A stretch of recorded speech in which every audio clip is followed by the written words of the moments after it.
নমস্কার, মল্লিকা অ্যান্ড অনুষ্কা ব্লগে সবাইকে স্বাগত জানাই। তো ভিডিওটা সকালেই শুরু করছে। আর যে যেখানে আছো সবাই আশা করছি ভালো আছো। আর ভিডিওটা যদি ভালো লাগে তাহলে লাইক, শেয়ার, সাবস্ক্রাইব করে আমার একটু পাশে থেকো। তো দেখো, সকালে এক জায়গায় গেছিলাম, মানে আমাদের দোকানে ছিলাম, কালকে গেছিলাম, আজকে সকালে বাড়িতে এসেছি। বাড়িতে এসেই চট জলদি আগে রান্না মানে সিদ্ধ ভাত করে নিয়েছি। আর সিদ্ধ ভাতটা করার পরে তারপরে ভাবলাম যে সিদ্ধ ভাত তো হবে না, তো এইখানে দুটো ডিমের অমলেট করে নেবো। ওখানে একটা ওর বাবাকে দেবো আর একটা মেয়ের আমি খাবো দুজনাতে। তোর বাবারটাকে একটু লঙ্কা বেশি করে দিয়ে ভেজে দিই, পেঁয়াজ টেয়াজ দিয়ে, মানে পেঁয়াজ আর লঙ্কা দিয়ে ভেজে দিলে তাহলে এই ডিমের অমলেটটা ভালো লাগবে। আর এদিকে দেখো জলদি জলদি করে মানে ভাত সিদ্ধ ভাত করে কুকারে তারপরে ওকে রেডি করে গুছিয়ে দিয়েছি। ও ছিল, ও নিয়ে এসছে দোকান থেকে, আমাদেরকে নিয়ে এসে ও একটু শুয়েছিল, তারপরে উঠে স্নান টান করে আবার এই যে রেডি হয়ে চলে যাচ্ছে এখন দোকানে। আর মেয়ে আর আমি বাড়িতেই থাকবো আজকে, যেহেতু রবিবার, মেয়ের স্কুলও নেই, এই জন্য মেয়ে আর আমি বাড়িতে থাকবো। ও এখনে যাবে হচ্ছে দোকানে। আর দোকানে যাওয়ার পরে তারপরে আমরাও খাবো ভাত, কিন্তু অনেক দেরিতে। আর দেখো আজকে রোদই উঠেনি, খুব হালকা হালকা রোদ উঠেছে, এই জন্য একটু ঠান্ডাও লাগছে। এখন বাজে 9টা। তো ও চলে যাক দোকানে, তারপরে আমি আর মেয়ে একটু শুয়ে থাকবো। শুয়ে থাকার পরে তারপরে দুপুরের দিকে উঠে কাজ করব বা যাই কিছু করি।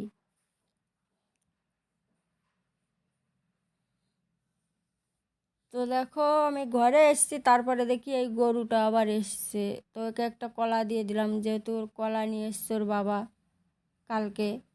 তো ওই কলাটা ওকে দিয়ে দিলাম, ও খাক কলাটা।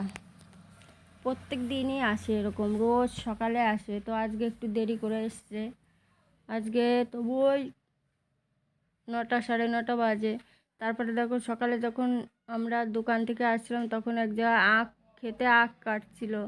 তো এখান থেকে আখ নিয়ে এসেছি। তো আমার মেয়ে দেখো একটা থালা নিয়ে এসছে, নোংরা থালা নিয়ে চলে এসছে। তো ওইখানে আমি ওকে বেশি কথা বলছিলাম যে তুই একটা থালা নিয়ে এসেছিস, এত ধোয়া থালা পড়ে আছে, আর এই নোংরা থালাটা তুই পেয়েছিস আর এই নোংরা থালাটা নিয়ে চলে এসেছিস। তারপরে আখটা কেটে খেয়ে দে। তারপরে দেখো এই যে অসহ্য কাজ বাজ আমার মেয়ে মাঝে মাঝে করে, আমার যে এত রাগ হয়। টাকাগুলো পেয়ে দেখো কি পরিমাণে খালি খাবার কিনে নিয়ে এসছে। একা খাবে না, সব বন্ধু বান্ধবদের নিয়ে তারপরে খাবে, সঙ্গে আছে 4-5 জন। আমি তো একজনকেই দেখাই, 4-5 জন ওরা আসে না ক্যামেরার সামনে, এই জন্য দেখাইও না। তবুও তোমাদেরকে একদিন চেষ্টা করব দেখানোর। আর যে ক্যামেরার সামনে আসে ওর নাম হচ্ছে রোহিণী। তো দেখো বলতে বলতে আজকে ভেবেছি একটু রবিবার আর মানে ঘরে একটু শুয়ে বসে থাকবো, কিন্তু তার হচ্ছে কই। এই যে আবার ওষুধ দিয়ে গেল, এই ওষুধগুলো এখনও ঘরে ঢোকাতে হবে। আর দেখো দুপুরবেলা একটু রোদটাও হয়েছে, তো মেয়েকে বললাম তুই একটা ঘরে নিয়ে চল, তো উঠিয়েছে। আর এত ভার ও আর পারলো না, এখানেই রেখে দিল। এখন ওই সবগুলো আমারই ঘরে নিতে হবে। তো ওকে বললাম তুই ক্যামেরাটা কর, তারপরে আমি নিচ্ছি ঘরে। তো ঘরে নিয়ে খেয়ে দে, এখন 2টো বাজে, খেয়ে দে এই যে থাল বাসন নিয়ে বেরিয়েছি, এখন ধুতে হবে থাল বাসন। আবার রোদের তাপটা কমে গেছে। আর ঘর দুয়ার এখনও কিচ্ছু গুছাতে পারিনি, জানো তো। রবিবার হলে কী হবে, ছুটি থাকলেও শান্তি নেই। না অন্যান্য দিন ও স্কুলে থাকে, আমি ফটাফট ফটাফট কাজ করে তারপরে আরও 2-3 ঘন্টা মানে ঘুমিয়ে থাকি ও স্কুল থেকে আসার আগে। আর আজকেও বাড়িতে আছে, কিন্তু তারপরেও কাজও সেরে উঠতে পারছি না, কিছুই করে উঠতে পারছি না। আর যে আসার সময় যে আখগুলো এনেছিলাম তাই তোমাদেরকে একটু দেখাচ্ছি। প্রচুর শক্ত, খেতে পারি না, দাঁত এত ব্যথা যে আমার জিভ তো 3-4 জায়গা কেটেই গেছে আখগুলো খেতে গিয়ে। আর দেখো তোমাদেরকে দেখাচ্ছি, থাল বাসন এগুলো তো নোংরা না, যেগুলো নোংরা সেগুলো নিয়ে গেছি। তো ধুয়ে টুয়ে নিয়ে এসে ওই যে একটা বন্ধু ওর এসেছে। তো যা খাবে আমার মেয়ে, যা খাবে ওর বন্ধুটাকে ও না দিয়ে এক চুলো কিছু খাবে না, মুখেও দেবেই না। ও যদি মানে কিছুই খায়, ওই বন্ধুটাকে এনে দিয়ে তারপরে ও খাবে। তো দেখো দুইজনাতে কি মস্তি করছে দেখো, একই বয়স। আর এক স্কুলেই পড়ে দুজনাতে। দেখো কলা মুখের মধ্যে অনেকটা ঢুকিয়ে দিয়ে তারপরে ওক টানছে। আর এদিকে দেখো আমি এখন বিকালবেলা 4টে বাজে, তো মাছ নেই ঘরে। আমি বাজারে গেলাম, মেয়েকে বললাম চল তুই যাবি তো চল, তো ওই যে ওর বন্ধুকে নিয়ে চলে গেছে বন্ধুদের বাড়ি। আর আমি এদিকে দরজা দিয়ে একা একা বেরিয়ে পড়েছি। তো তোমাদেরকেও দেখাবো চলো কি মাছ পাই আজকে। এখানে তো ভালো মাছ পাওয়া যায় না, তবু আজকে কী মাছ পাই দেখাই। দেখো বলতে বলতে মাছের দোকানের সামনে প্রায় চলে এসেছি। আর এখানে মাংসের দোকানও আছে। তো এসেই দেখি রুই মাছ আর এই ছোটো মাছ আর পাঙাশ মাছ এই দোকানে। তো এই দোকানের মাছ আমার আজকে আর পছন্দ হয়নি, এই দোকান থেকেই নিয়ে যাই প্রত্যেক দিন। আর এইখানের মানুষরাই পাঙাশ মাছটাই খায় বেশি। তো এই দোকানে এসে দেখতে পেলাম কোকিলা মাছ, মানে সমুদ্রের মাছ। তো এইখান থেকে আধা কিলো নিয়ে নিয়েছি, 120 টাকা নিয়েছে। আর আধা কিলো নেবো রূপচাঁদা মাছ। তো দেখো এরা কাটে কীভাবে, তোমাদেরকে একটু দেখাই মাছগুলো কীভাবে কেটে দেয়। আমাদের কলকাতার মতন এরা কিন্তু মাছ কাটতে পারে না, আর এরা বটিতেও কাটতে পারে না। দেখেছো এদের কাটার কি স্টাইল।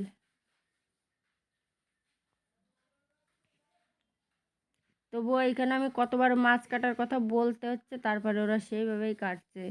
না হলে যদি না বলি না, ওরা মাছগুলোর একদম ছোট ছোট ছোট ছোট করে পিস করে দেবে, যতটা সোয়াবিনের পিস ততটাই করে দেবে। তো আমার এখানে বলতে হচ্ছে যে একটা মাছ 3 টুকরোর বেশি যেন হয় না। এবার কি করে করবে সেটা তোমার ইয়ে। তারপরে বুদ্ধি করে ওই যে 3 টুকরো করেছি, লেজ আর পেটি আর মাথা।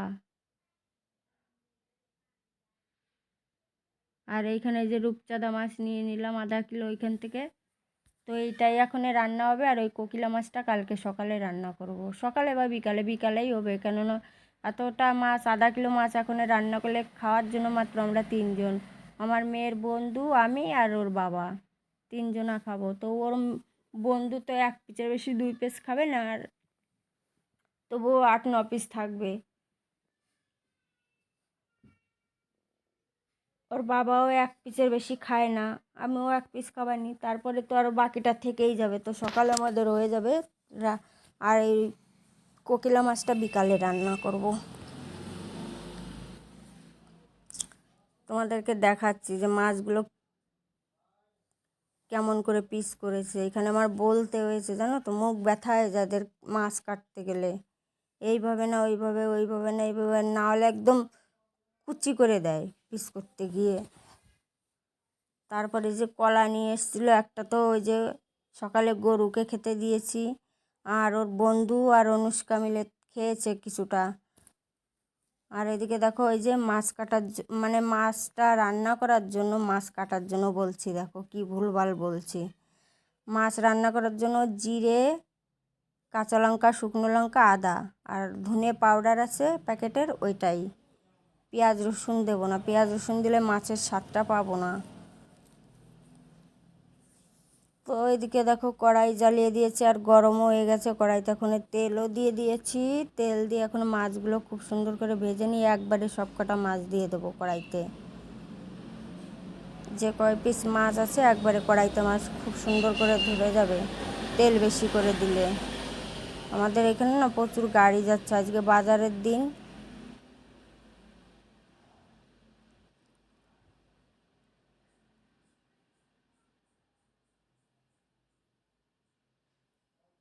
তো দেখো খুব সুন্দর মাছগুলো ধরে গেছিলো। আর মাছগুলো ভেজে নামিয়ে তারপরে আলু কটাও ভেজে, যে এখন আলু কটাকেও নামিয়ে নেব। নামিয়ে তারপরে মশলাটা কষিয়ে তারপরে মাছের ঝোলটা করব। শুকনো লঙ্কা, তেজপাতা, জিরে ফোড়ন দিয়ে দিলাম। এবার বেটে রাখা মশলাটাও দেব। আর জানো তো আমার মেয়ে কিন্তু এই মাছের তরকারি খায় না, ও মাছও খায় না, মাছের তরকারিটাও খায় না, জানি না কেন। ওর মাছের তরকারি ও খেতেই চায় না। আগে খেত, যখন আমরা ইউপিতে থাকতাম তখন এ খেত, প্রচুর মাছ খেত, ভাজা মাছ খেত, তরকারির মাছ খেত। আর এইখানে এসে যখন আমরা ওই আমাদের প্রথমে যেখানে গ্রামে ছিলাম, মানে একটু ভিতরে, তো ওইখানে জানি না ও একজনকে মা পাঠিয়েছিল, সেই মা মাছ মাংস কিছুই খায় না। এবার তার ধারে থেকে থেকে থেকে থেকে ওই যে মাছ খাওয়া ছাড়লো, সেইখান থেকে ওকে না পারলাম একদিনও মাছ খাওয়াতে। জানি না কেন, কিসের জন্য মাছ খায় না, সে ভগবান জানে আর ওই জানে। আর এইখানে দেখো এই হলুদ দেওয়ার ব্যাপারটা আমি কিন্তু এডিট করতে গিয়ে ভুল করে ফেলেছি, তার জন্য হলুদের ব্যাপারটা 2বার হয়ে গেছে। তো প্লিজ কেউ কিছু মনে করো না। তো দেখো মশলাটাও কষে আলুটাকেও আবার দিয়ে আর একটু কষে মানে নাড়িয়ে চাড়িয়ে তারপরে দিয়ে দেবো জল ওখানে। তো দেখো ঝোলটা দেওয়ার পরে খুব সুন্দর একটা কালার এসছে। আমি কিন্তু কোনো বাটা মশলা ছাড়া বাকি পাউডার মশলা আমি ইউজই করি না। আর এদিকে দেখো জল এসে গেছে, এখন কিছুটা জামা কাপড় ভিজিয়ে রেখেছি, ওইগুলো ধুতে হবে।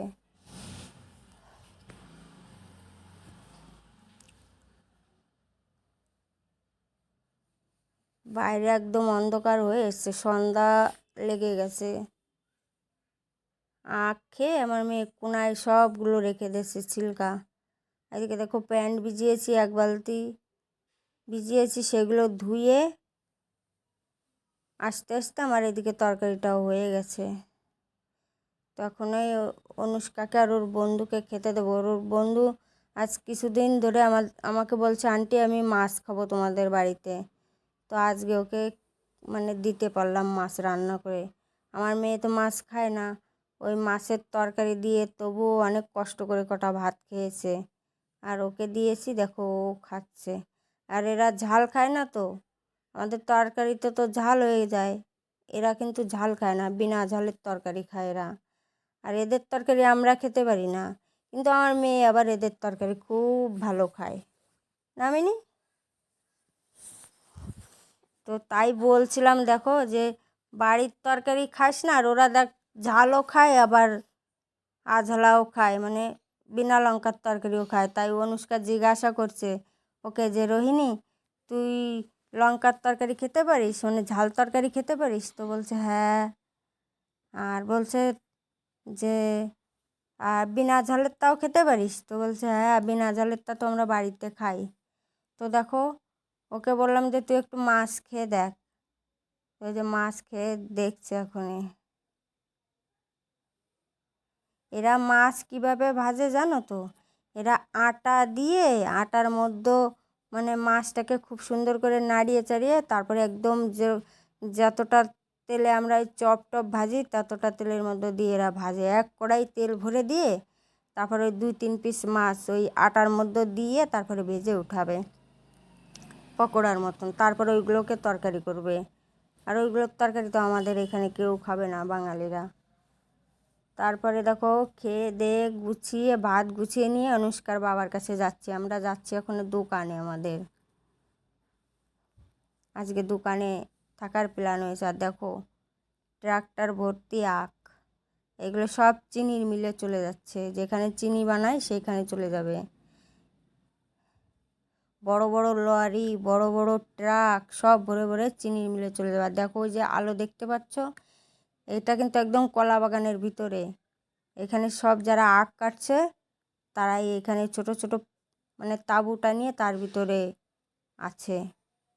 এখানে বউরা, মেয়েরা, ছেলে মেয়ে ফ্যামিলি নিয়েই সব আখ কাটতে আসে।